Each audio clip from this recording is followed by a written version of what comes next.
Where are we now when we listen to the teachings of the Book of Light? We stand on holy ground. Dear friends, we are in the presence of the Mahachohan who dictated the Book of Light to me. And of course it is based on the principles of Madame Blavatsky's work, The Secret Doctrine. But the time has come to lift the veil. And you may not know that, dear friends, but Blavatsky's original title of the book Isis Unveiled was Isis Veiled. And the editor said, oh, there's another title who is the same book with the same title. We may have problems there concerning the rights. So we rename your book Isis Unveiled. You see? So Isis now, the veil taken away. But this was not what Blavatsky meant and wrote. She wrote still about Isis veiled. If anything, if any Isis or secret is unveiled, it is in the Book of Light. And this is why it was necessary to be written, or rather to be dictated to me. Dear friends, we think here towards the unthinkable. And it is a spiritualizing force. And you cannot do that without even open yourself more to that secret, to that source where we came from. In man, there is something unutterable, a link, a communication. And that leads us from outside to inside.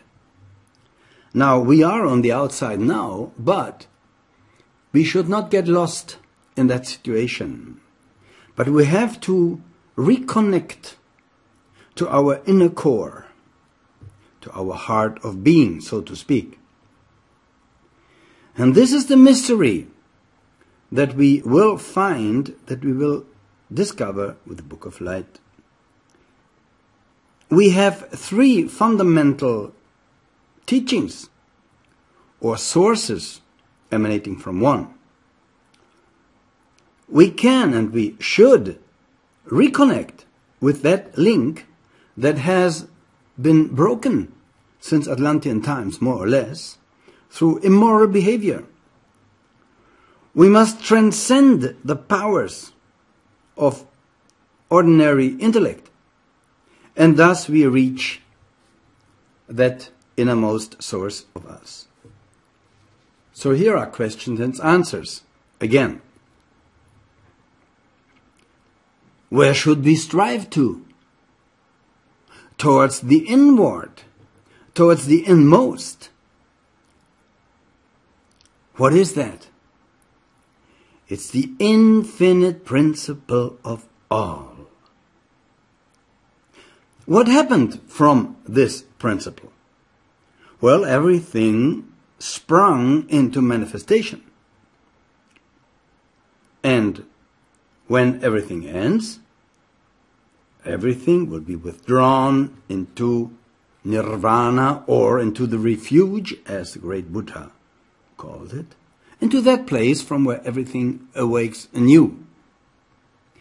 So there is no first beginning and no first end. There's a reawakening of powers, dear friends.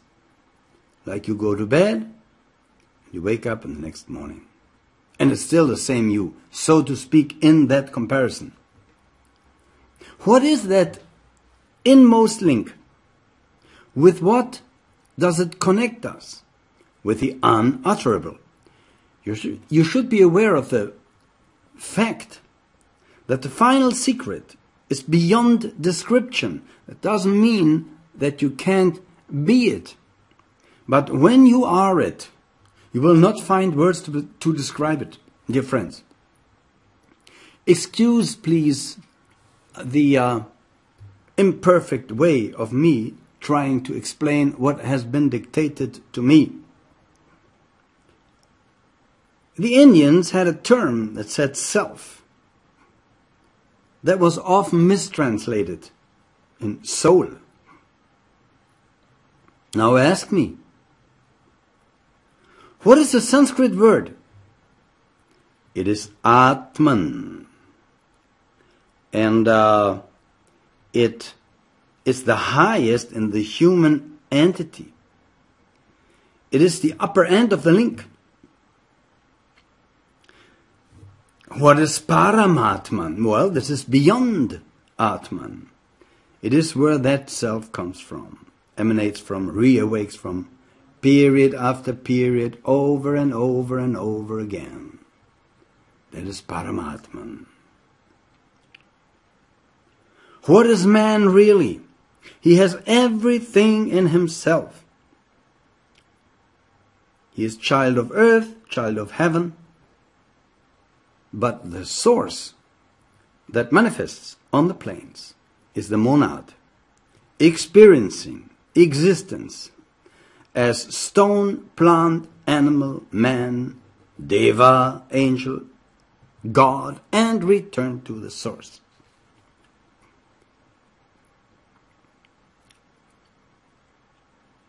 What is that remark of the Bhagavad Gita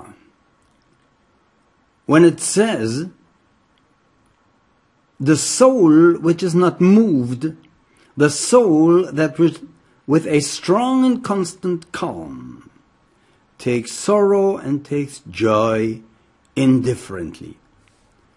Well, dear friends, that will be a liberated soul almost, that cannot be attached to good and evil, to this or that, but it becomes observative, just seeing everything without judging it. Now these are beautiful words, dear friends, because they can also be mistranslated. And so we must go deeper into detail concerning the teaching of the Book of Light, because occult science has been abused since the death of Madame Blavatsky. Why do we find in the Bhagavad Gita the words bull of man? Well, because such a bull, such a strong man, is the same in pain and pleasure. And this is the immortal part of us, dear friends. The Book of Light makes us immortal in that it enables us to detach from the mortal, to become not attached to the mortal, and thus to attain more and more and more immortality. What is immortality? Something that has been created and it doesn't end, it doesn't exist. Such an endlessness does not exist. Only that, dear friends, which was always there, is uncreated, timeless, eternal, with no beginning and no end. That is you, in essence. And the Book of Light shall lead you there. What is the Sanskrit word for that? Well, it is tat. The Vedic sages say this is the unutterable principle. But the Book of Light teaches Tattvam Asi is not yet the highest. Because when you say, that am I, then you have reached something that is still in the realm of the transient. May it be the highest supermonad as taught in the Book of Light. Don't think too much now about this problem. It will come to you, the solution. And the answer is, when you ask yourself, who am I? You better ask, who am I not? What remains is the answer. What are you not? Everything that arises and passes away, you can't be. Otherwise you wouldn't be aware of the arising and passing away. So you are not the body, you have a body. What about the sages of olden times? What did they do? They left us their teaching, though in veiled, in allegorized form. Fairy tale for the rebel, truth for the few. And that teaching was that which is now reawakened fully in the Book of Light. We have the Upanishads. And we have other fantastic, wonderful Vedic literature written in those days. But the Book of Light is now the final link, the final step, the final revelation for the Mahamanvantara of the entire universe, for this Mahamanvantara, which is about still 150 billion years until everything disappears again to the source from where it left about 150 billion years ago or more. All in all, a time span of 311 billion, 40 million, sorry, I was wrong. You see there why the Mahachohan called me many times the fool when dictating the Book of Light. The whole time period for the entire universe is 311 trillion, 40 billion years. I just used the word billion because I'm German, and for Germans, the American trillion is billion. So now then, for English people, lifetime of the universe, from reawakening out of the source to redisappearance, 311 trillion, 40 billion years. More of half of that time has passed, and we are on the ascending arc again. So the ancient left us that teaching, now reawakened in the Book of Light. It is nothing new. The truth is in the past, not in the future.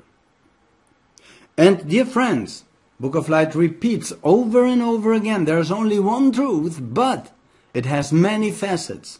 The Book of Light repeats over and over again, it is the only scripture on earth that says all religions are completely right. All sciences are right. All philosophies. If they would remove their outer sheath, the garments, so they would reach an inner core that unites them all. That union of science, religion, philosophy is the Book of Light. Therefore, Christians, Muslims, Buddhists and other religions can practice their religion, but they will now do it with more understanding of their common core which unites them. It will end the religious wars. I mentioned already the Upanishads. And there are other ancient teachings, Vedanta, so forth. Actually, it means the end of completion of the Veda. But we know by now, Tattvam Asi is not the highest. Tat is not the highest. Book of Light teaches the highest is that from where Tat or that comes from where the supermonad comes from, the root spirit. And we will see in question and answer what this root spirit does to matter. And I may say, before all that, 3 things are uncreated, were always there, and will always be there. Space, root matter, and all beings, which for now we call monads as their core. So what the religions claim for their God or gods, that no one created them. If you ask a Muslim who created Allah, he said no one. If you ask a Christian who created your God, he says no one. Well, we claim that for everything. Everything was never created. It exists always and just changes its form periodically.